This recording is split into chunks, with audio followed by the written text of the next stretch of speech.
Bonjour, mon nom est Thomas Dansbourg et je vous souhaite la bienvenue sur ce site dans lequel je vous présente mes livres en quelques mots et l'agenda des formations et des stages que j'anime, ainsi que les liens vers les sites sur lesquels vous pouvez commander ou télécharger les conférences qui vous intéresseraient.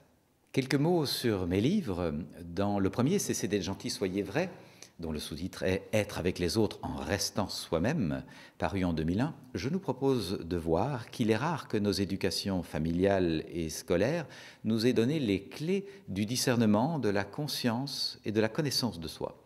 Et donc, faute d'une bonne connaissance de soi, quand ça se passe mal à l'intérieur, que je ressens de la colère, de la tristesse, du désarroi, eh bien souvent j'agresse à l'extérieur ou je refoule à l'intérieur pour être gentil et acheter l'intégration, la reconnaissance, l'appartenance sans trop déranger.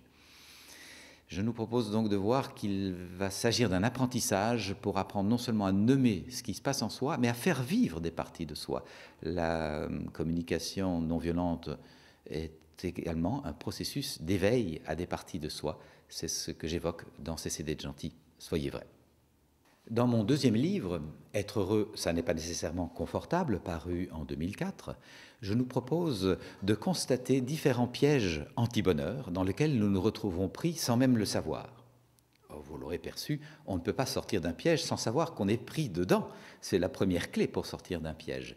Et ça n'est pas nécessairement confortable de constater, tiens, ce que je prenais pour l'exercice de ma liberté, de mon pouvoir, de ma maîtrise sur la vie, ce que je prenais pour cette liberté est au fond un enfer me ment, dans mes habitudes de fonctionnement, dans mes automatismes de pensée que je n'ai pas remis en question. Alors se remettre en question, ça n'est pas nécessairement confortable, mais ça permet de gagner par paliers successifs un bonheur beaucoup plus subtil et surtout beaucoup plus contagieux.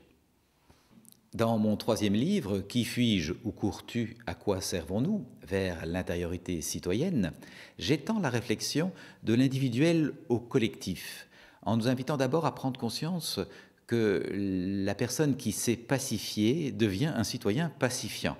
La personne qui a développé de la bienveillance vis-à-vis de toutes les parties d'elle-même, même celles qui sont un peu frictionnantes ou ombrageuses, eh bien devient une personne plus bienveillante vis-à-vis de toutes les parties des autres, même celles qui sont frictionnantes ou ombrageuses. Et également, la personne qui a découvert son élan créateur, sa créativité, devient vraiment un citoyen généreux de lui-même, contribuant au bien-être de ses proches.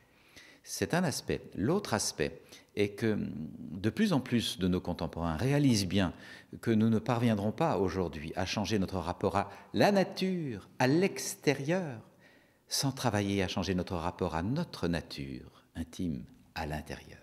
Et que donc l'intériorité est bien au service de la citoyenneté. Voilà 3 livres que nous pourrions peut-être résumer à cette question-ci. Est-ce que notre développement personnel vigilant ne serait pas la clé du développement social profond? Merci de votre intérêt et je nous souhaite à tous un heureux cheminement.